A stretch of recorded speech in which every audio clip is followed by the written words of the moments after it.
Oi meninas, a aula de hoje eu separei basicamente a matéria só pra gente saber.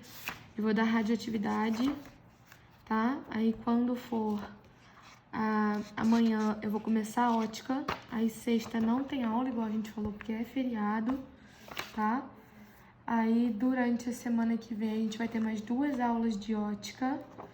Vamos ter eletrostática e estática, tá bom? Dividido entre os dias. Eu não tenho alguma parte do meu caderninho que eu não sei onde separar, então eu não posso dizer nada. Quando a gente fala de radioatividade, vocês estão aí na lista do Agamenon com ele, é a parte da química, eu vou anotando aqui um negócio, que estuda partículas radioativas,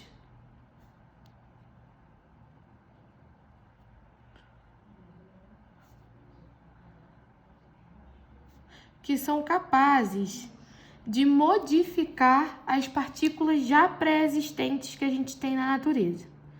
A gente tem 3 tipos de emissões, ou 3 tipos de partículas emissoras. A gente tem as partículas alfa, em que eu tenho 4 e 2, lembrando que em cima eu trabalho com massa, embaixo eu trabalho com número atômico.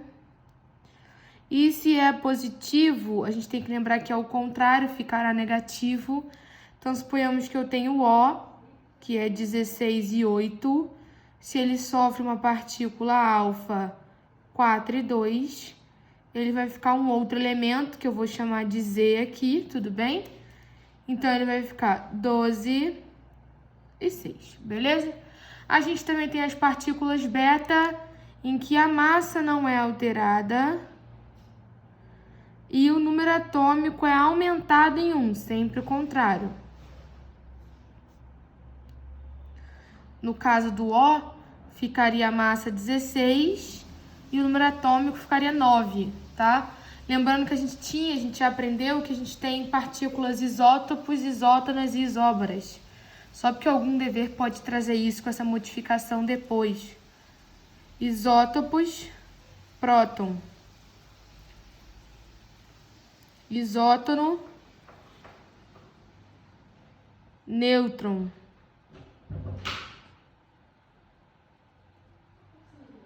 E isóbaro,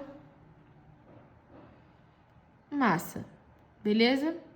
E a gente também tem a partícula emissora chamada de gama, que ela não mexe nem com a massa nem com o número atômico, mas elas são emissores semelhantes à luz, que a gente já vai ver daqui a pouco, tipo calor, modificam os elementos ao longo de um tempo, né? Então, por exemplo, se a gente tem, às vezes a gente compra um vidrinho de remédio, né? E aí vem lá assim, não expor a luz, ou não expor a calor, temperatura máxima tanto, literalmente, porque essa partícula gama, ela é invisível, ela trabalha em formato tipo semelhante à luz, e ela modifica um determinado material. Dentro de radioatividade, a gente estuda essas partículas emissoras e o que elas fazem com esses elementos, né? Então, assim, o que ela faz literalmente, além de mudar a massa e o próton, é gerar a meia-vida, que é o tempo necessário para que um elemento se transforme na metade do que ele tinha. Então, por isso que quando a gente toma um medicamento, a gente toma em ciclo, né? Se a gente toma um antibiótico, toma-se de 8 em 8 horas, 6 em 6 horas, porque é o período em que aquele antibiótico vira a metade. Então, basicamente, vamos supor que a gente foi no médico, ele mandou a gente tomar uma amoxicilina de 500 miligramas, vamos supor, tá bom? E ele mandou a gente tomar isso de 8 em 8 horas. Aí eu comecei a tomar esse remédio aqui 8 horas da manhã. Aí eu tomei um comprimido, então eu fiquei com 500 miligramas no organismo. Quando chega 4 da tarde, eu tenho que tomar outro comprimido. Só que esse cara, como o período de meia-vida dele é 8, às 4 da tarde ele vai ter 250. E como 250 não é suficiente para o meu organismo melhorar, por isso que eu tomo outro remédio. Mas Roberta, eu fiquei com mais que o necessário. Claro, mas você não ia ter como comprar um comprimido de cada miligramagem, né? Quando deu meia-noite, você vai ter metade desse e metade desse. Percebam que mesmo se eu somar os dois, não dão as 500 miligramas que eu precisava. Por isso que eu tenho que tomar mais um comprimido.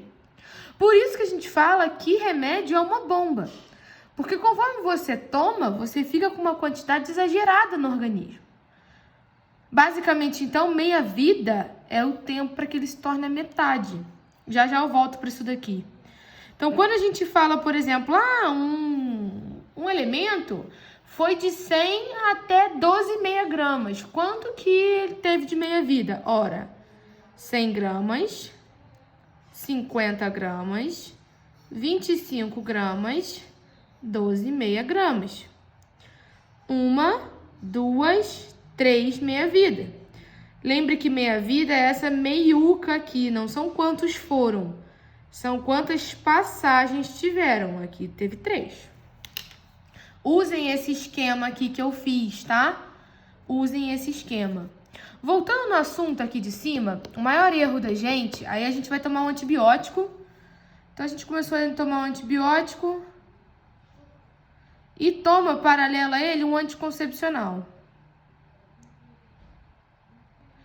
Ah, mas todo mundo fala, né? Antibiótico corta efeito do anticoncepcional. É porque a carga de elemento que você tem é gigante. Então, basicamente, aí o que a pessoa faz? Toma antibiótico 8 dias. Aí, no 8º parou de tomar, no 9º. Até o 8º ela se protege. No 9º ela volta a usar o anticoncepcional sem se proteger. Só que olha o quanto de acumulado no 8º dia vai ter. Por isso que a gente fala que é uma bomba. Por isso que a gente recomenda, mesmo após o antibiótico, 7 dias seguidos, que é o que você ainda vai ter uma quantidade considerável para o teu organismo absorver, você acabar usando outra proteção.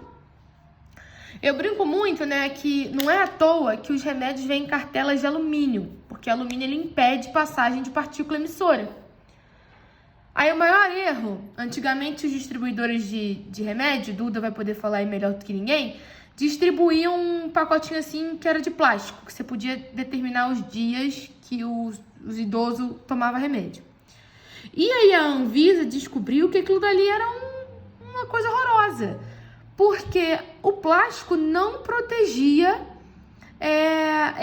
esse remédio que ficava ali. Então, as partículas emissoras, elas entravam no remédio e faziam com que o remédio se modificasse. E a gente foi começar a descobrir, a Anvisa tirou alguns remédios do mercado, porque eles, quando se mutualizavam, quando sofriam mutação por essas radioatividades, eles acabavam virando cancerígenos. A maioria deles virava cancerígeno ou gerava algum tipo de doença paralela a longo prazo.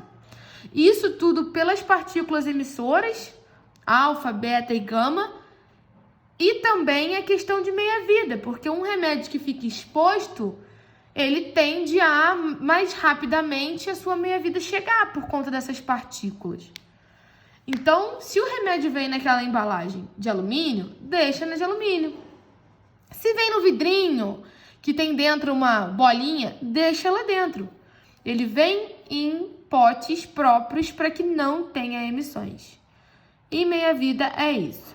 E para finalizar, velocidade de uma partícula, se a gente quer saber o quão rápido ela se transformou em meia-vida, é a variação de átomos que eu tive sobre a variação de tempo. É um assunto bom para discutir, porque no ramo farmacêutico, no ramo químico, eu acho que ela é muito importante, porque ela que estuda as variações que um elemento pode sofrer ao longo do tempo. E o quão mal isso pode fazer pra gente. Então é muito importante a gente entender. E assim também foram sendo descobertos outros momentos e outras curas, tá, galera? Isso tudo a gente também tem que levar em conta, tá? É isso. Até amanhã.